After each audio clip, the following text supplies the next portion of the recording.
Welcome to this Gassman Law Associates webinar with my friend, Derry Griffiths. We've got about 13 attendees, and a lot of you are friends and people I know pretty well. I want to thank you for joining us, and I want to thank Derry for joining us. Derry has gotten jobs for a couple of people who, quite honestly, weren't sure they'd be able to get jobs, and in talking to Derry about how that works, and in lining Derry up with a couple of children of clients of our firm, I've learned a lot, and I've learned a lot that you can learn. And Derry, thanks so much for joining us, and I'm going to turn control of the webinar over to you here, and we'll enjoy listening. Thank you very much, Alan, and I sincerely appreciate the opportunity to do this. What I plan to do tonight is just kind of give us a broad brush approach to the job search, and quite candidly, the approach that we'll take a look at tonight is the same for the person walking off from the college campus as it is for a member of the C-suite. And quite candidly, I've worked with all of those kind of individuals and applied this approach to a professional job search, and it brings a lot of efficiency and productivity into the process. Yeah, and let me just mention, I met you when you were helping one of our employees' husbands who had been laid off find another position, and I called you about somebody else, and you had a specific plan, a specific approach, a specific process that really impressed me, and son of a gun if it doesn't work. Yeah, and that's right, Alan, and quite to the point, it is a project management approach, and I think it's important for everybody on the call to know that this is a second career for me. Actually, my first career was with AT&T. I spent a full career with them, and AT&T probably has the world's record for downsizing, and it finally caught up with me in 1998, and I really didn't know what I wanted to do next. And I think a lot of times that's what happens. Somebody works for a company for a long time and they're affected by a downsizing. They don't know what they want to do next. And so I was kind of searching for that when I happened to go to a workshop that was put on by the company that I do contract work for, probably the largest career management company in the world by the name of Lee Hecht Harrison. And what I found was that it was a really cool approach to doing a professional job search. And I thought to myself, gee, this is a way that I could probably be helpful to people while I'm trying to figure out what I want to be when I grow up. And so I chased Lee Hecht Harrison a little bit, and the next thing I knew, I was getting certified. And wouldn't you know, the next thing I knew, I had a career. And I love my career because, quite candidly, if you can take what you know how to do and you can combine that with what you love to do, that's what we call job satisfaction. And so a couple of things that I discovered along the way is that the job search encompasses some of the things that I did for AT&T. Actually, I did a lot of project management work over the years that I worked for AT&T. And so it was very comfortable for me to get into the mold of applying project management principles to a job search. And so we take a project management approach to the job search. And there are lots of elements of a typical project management approach incorporated in a professional job search. As a matter of fact, everybody on this call has been involved in one way or another in some form of project management. And this is no different. You always have to have a clear objective in mind, and this is where we start. If you can articulate a professional objective and you can do it succinctly, then the entire job search can be wrapped around that objective. One of the problems I had when I left AT&T is I did not know what I wanted to do next. And it didn't matter that there were 17,000 other people leaving AT&T, many of them my friends, people I'd worked with for years. They could not help me because I did not know how to articulate an objective. So one of the first things that I always work with my clients on is trying to get in a position where they can articulate a professional objective that somebody else can grasp and understand very quickly. Then underneath that objective, that professional objective, we can set some specific goals, and that's what we do in project management. Sometimes we call these milestones, and we can actually measure our progress as we go through that particular project. We can actually set goals. For instance, if you said, you know what, I'd like to talk to at least 20 of my network contacts per week, you can actually measure your progress to see how well you've done. It does take self-discipline in reaching those sub-goals, and I think this is probably one of the challenges we have. You know, when you are looking for a job, you're basically the CEO of the Me Corporation. I like that. You know, you're in charge, and the product, quite candidly, is you. And so what we've got to do, you've got to set the goals, but not only do you have to set them, but you need to follow through. And that sometimes is the hardest thing when you're on your own, to make sure that you're really targeting and then you're following through on those particular goals. Right. Now, when you and I met, you first told me, we were talking about a client, you first told me that, look, you can't just have your resume and go to a couple interviews and expect to get a job. You have to network in the right way with the right people. And by the networking, the job appears. That's right. Now let me just show you that what we're going to do next is, because this is a project management approach, but it is important for us to understand what kind of project we're talking about. And quite candidly, this is why this fits so well with my background with AT&T, because quite candidly, this is a sales and marketing project that we're talking about. Right. And so what you're talking about is a part of this, because there are definitely sales aspects related to this project. For instance, you got to know the product. And you know this well, Alan, because we get into this in the area of assessments. There are lots of different kinds of assessments that can be done. And I know you use one that you like, and most people have at one time or another experienced the Myers-Briggs, and there's lots of skills and traits, inventories that are important for people, but you have to know the product. I'm sure you walked into a cell phone store and you want to buy a new cell phone. You've done all the research that you could possibly do, and it really irritates you when you find out that you know more about the phone you want than the person selling it to you. Right, right. And so it's very important that you need to be able to understand the strengths that you bring to the table. You understand your skills and your traits and your accomplishments so you can talk about them effectively.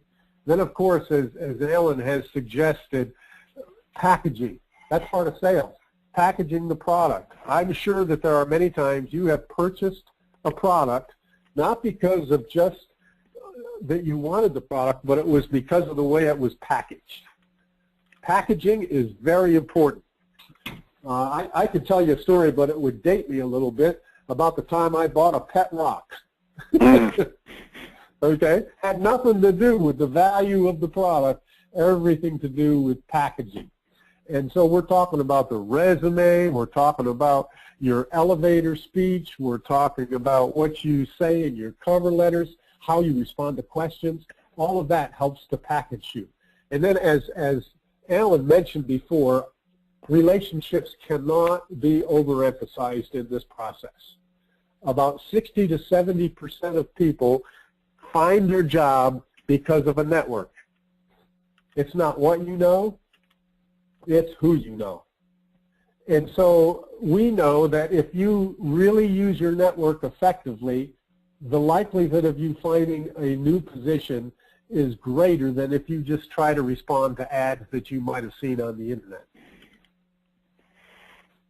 And then, of course, presenting the product is important. And here's another piece of sales, isn't it? Numbers really matter.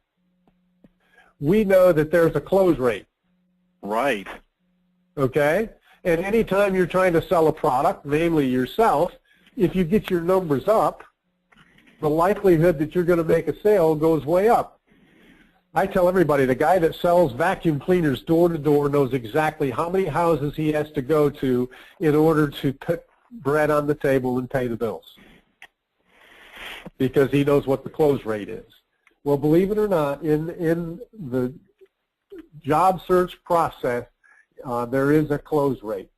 And if you get your numbers from 6 to 10 things going at a time, I'll guarantee you that you're going to find an offer. And so one of the things that I talk to my clients a lot about is, okay, so how many things do you have in the funnel?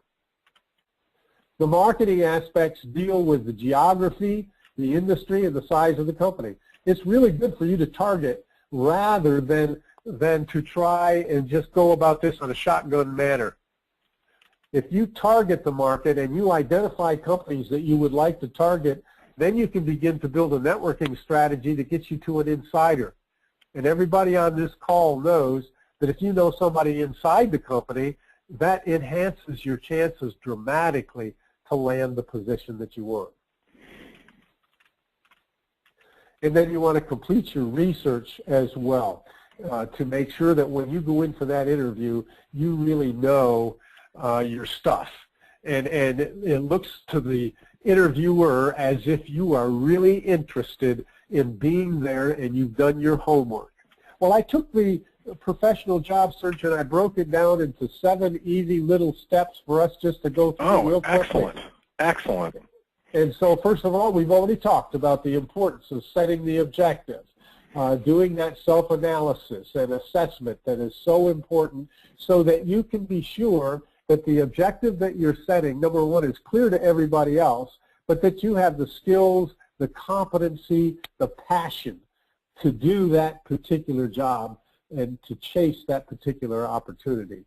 And you can do this through reflection. There's a little program that we can use. It's kind of what we call the 7 story, where we take a look at 7 different things you've accomplished in your life and what were the skills that allowed you to finish that, and how did you like it, and what was it that you enjoyed about it.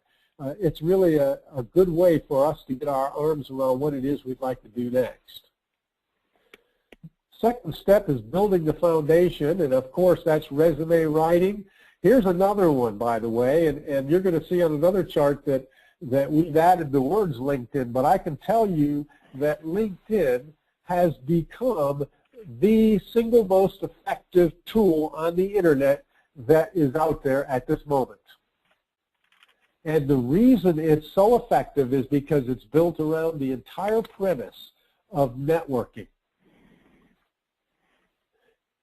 It's amazing how quickly at the second or third degree your network expands, not to thousands, but tens of thousands of people that you have connections with through LinkedIn. It's very important in today's day. As a matter of fact, every single recruiter that I know, both internal as well as recruiters that are headhunters, are using LinkedIn to find their candidates.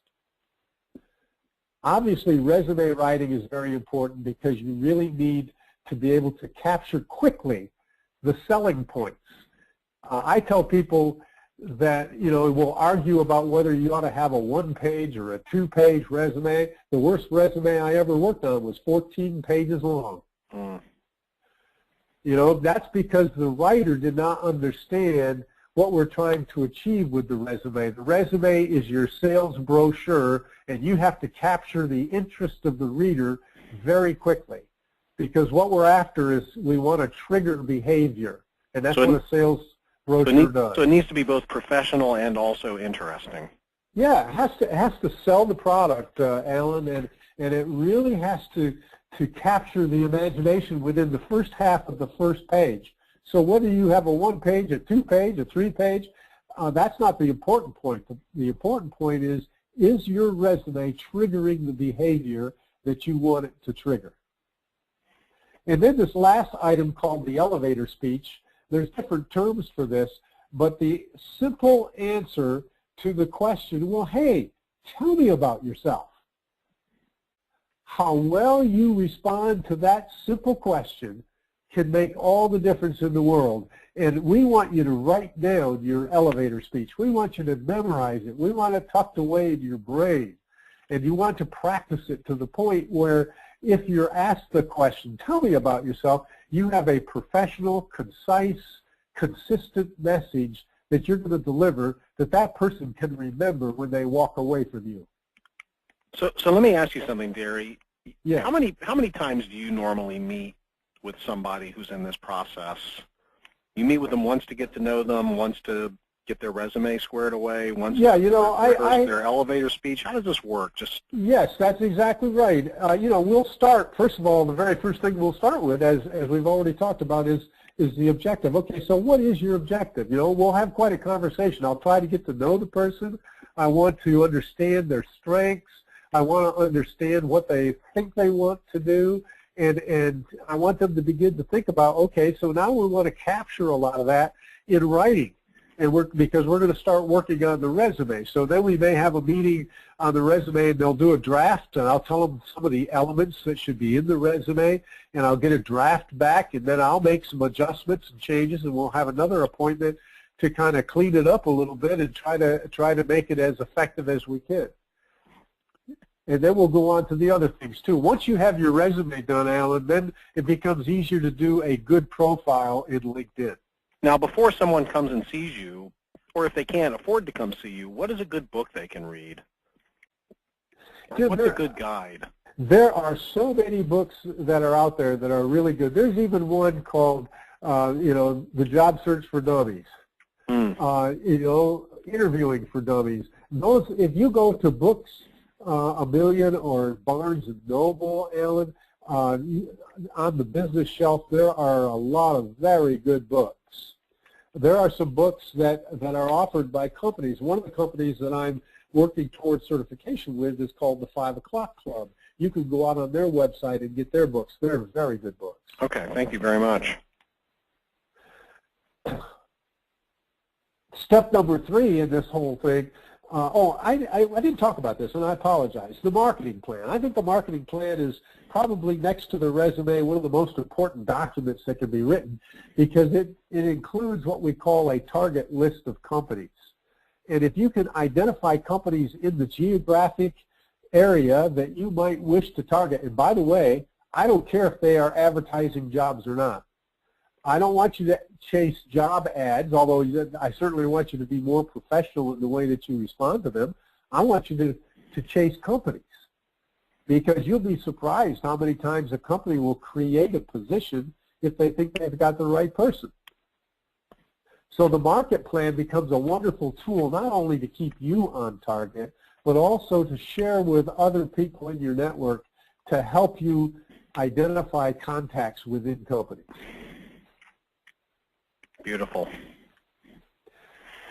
And then once you got that target list, you begin to do your research on those companies, and there are lots and lots of opportunities to do that. The Dun & Bradstreet $1 Million Database. You go to the library. There's a book of lists that is wonderful for every major metropolitan area that's put out by the Business Journal.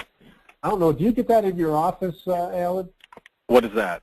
It's called the Book of Lists. No. No, I don't.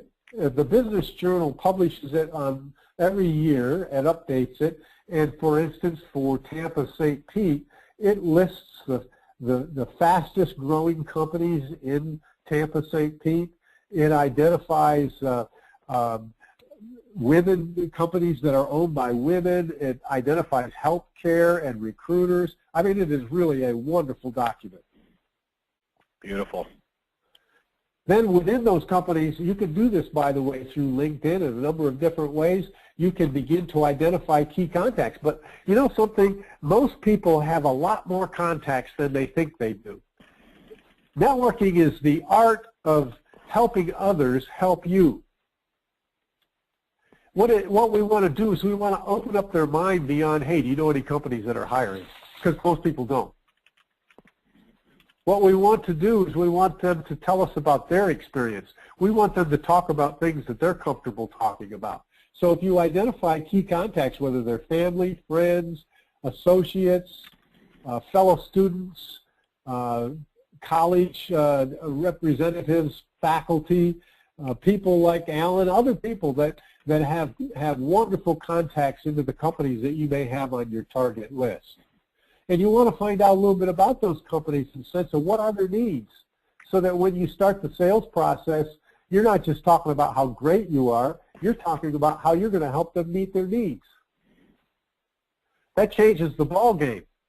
The salesperson who can help a person understand why they can help them fill their need is the one that will make the sale. Wow. I don't think anybody really understands to look at it this way. Build a network strategy, and this is where you want to identify your networking partners, and we go through a process, Alan, of making people sit down and actually write down, who do you know? I think you'll be surprised how many people we really know in life. And by the way, most of the things that have come to us in our lives came to us because we know somebody. So what percentage of the people that you help find that job because they knew someone who knew someone who knew someone? Well, you know what? We know that about, as I said, 60 to 70% of people find their job because of a network. In other words, I had one guy come to me one time, Alan, and he said to me, look, Derry, he said, I've always gotten my jobs through my network. He said, this time I'm really having a hard time, he said, because I'm almost all the way through my list of my network contacts, and I haven't found a job yet. What am I going to do? And he said, my list is shrinking. I'm down to the last few names. And I said to him, I said, well, let me ask you this. Are you asking them during the discussion how they got their job and who they know? Mm. Because your network list should never be shrinking. It should always be growing. And that's one thing that people do know, and that's other people. Oh, that's interesting. And so he said, you know what, that's a great point. He said, I'm going to call everybody back. And so he went out and he started calling them back, and he started having discussions with them and trying to find out people that they knew and that they had worked with. And hey, is that a person you think I should talk with? Would you open the door, or is it okay if I mention your name when I give him a call? And wouldn't you know, he came back and he had gotten the job. So I think that it's very important for us to nurture, develop, and grow that network, and it's very possible. This idea of informational interviews sounds foreign to most people. I don't really want you to go to an interview and interview to get the job. What I want you to do is to get to the next meeting. And I want you to learn. I want you to be curious. I want you to ask as many good questions as you get asked, so that you can begin to grow your awareness of that company and the people there, and they can begin to understand who you are and what you have to offer. The informational interview, I had people who call a hiring manager and say, oh, I'm sorry, I don't have any jobs right now. What I want them to say is, that's okay, I understand, but I'd just like to learn a little bit more about what you guys do and what kind of work is being done, and is the company growing. Talk about things the guy knows about. All of a sudden, he opens up. Very good. And building the numbers of contacts, incidentally, you see that most effectively in LinkedIn, because if you have 50 contacts that are in your personal trusted network, if you look at the next degree out and those people all know 50, all of a sudden you're growing by leaps and bounds. So you want to use all the networking tools at your disposal. I like this because Janine helped me a little bit with these charts, and she put that big LinkedIn down there. And that's great. But I will say this, step number 5 is this whole business of building the numbers. I will tell you this, we talk about numbers from the first time we start talking. If you can identify companies, let's say you can identify 40 companies, and you've identified about, basically in that case, probably 200 positions. And if you get 6 to 10 things going on where you're talking to people inside that company and you're having conversations which are meaningful, guess what? You're going to get an offer. So it deals with networking, and there's lots of ways to build these numbers. One is certainly through networking. The other one is through recruiters. It's not that I don't want you to work with recruiters. In fact, I want to help you do it more effectively. Recruiters are interesting animals. They make you feel great, and you hang up the phone and you think you've got it knocked because that guy is going to find you a job, and then you don't hear from him for weeks. So how do you deal with that? Responding to ads. Now we're getting into things like cover letters. I think cover letters are almost as important as a resume when you're responding to an ad that you might see either on the internet or in print. So by the way, Alan, that's another one of those meetings that I have with people very regularly, is just to talk about how to construct a powerful and a cover letter that will help you move in the right direction. Very good. And then finally, LinkedIn.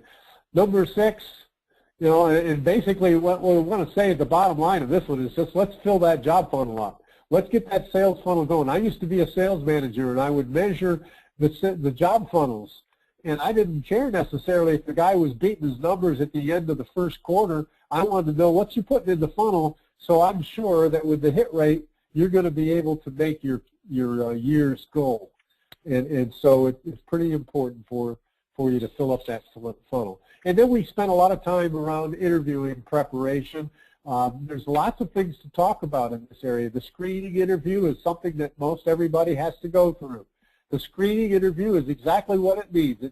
It's like you put a screen in the window at night, and it's intended to keep the bugs out. And that's what a company is trying to do with the screening interview. It's usually done by the human resource person. But there are techniques that you can get through the screening interview pretty effectively. And again, the goal is not to get the job at the screening interview. The goal is to get to the next interview. How do you handle traditional questions? You know, we can predict about 90% of the questions that are going to get asked. So if you know the question and you haven't prepared an answer, then shame on you. We know what kind of questions you're going to get in most cases. Oh, yeah, there's always those weird ones, like if you were a tree, what kind of tree would you be? You know, that's a crazy question. But you will be able to predict most of them. And then this whole concept of behavioral interviewing is critical in today's environment. Behavioral interviewing is alive and well. It's been around for a long time. It's the answer to the question of tell me about a time when. Or if you had this situation, how would you handle it? The concept of behavioral interviewing is that if I can understand how you would have behaved in the past, it is a good predictor of how you're going to behave in the future. And the way that you get ready for behavioral interviewing is you develop what we call stories, SOAR stories, or STAR, or SAR. There's a lot of different acronyms that are used, but it's to identify the situation, the actions that you took, and the results of your action. And then at other time in an interview, I've had people who have come back to me after landing their job, and they tell me that they found out later that the only reason that they were the chosen candidate was because they asked good questions at the interview.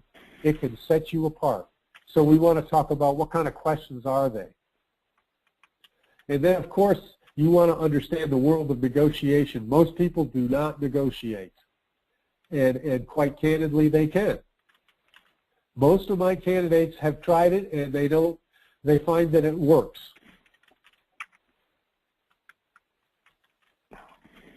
Consider using help, and this is the last of the charts. I like to talk about advisors. I think it's a really good idea. It's good to have a coach like me, but it's also good to have a group of advisors, people who can give you reaction that you can practice with, that you can do mock interviews with, that you can have them respond and react to your marketing plan and your resume. It's always good to have those people who are helping you.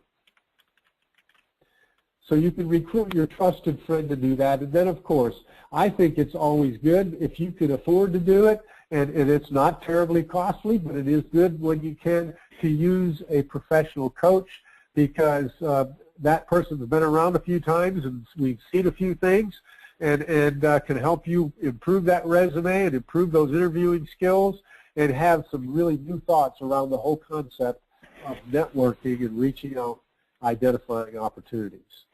So these things will keep you on task, and they'll provide you more perspectives, and quite candidly should result in a more professional and a shorter job search. Fantastic. So that's kind of a broad brush of the job search process, Alan. Well, Deary, that was an excellent presentation. I really appreciate it. And everybody watching, you see the email address,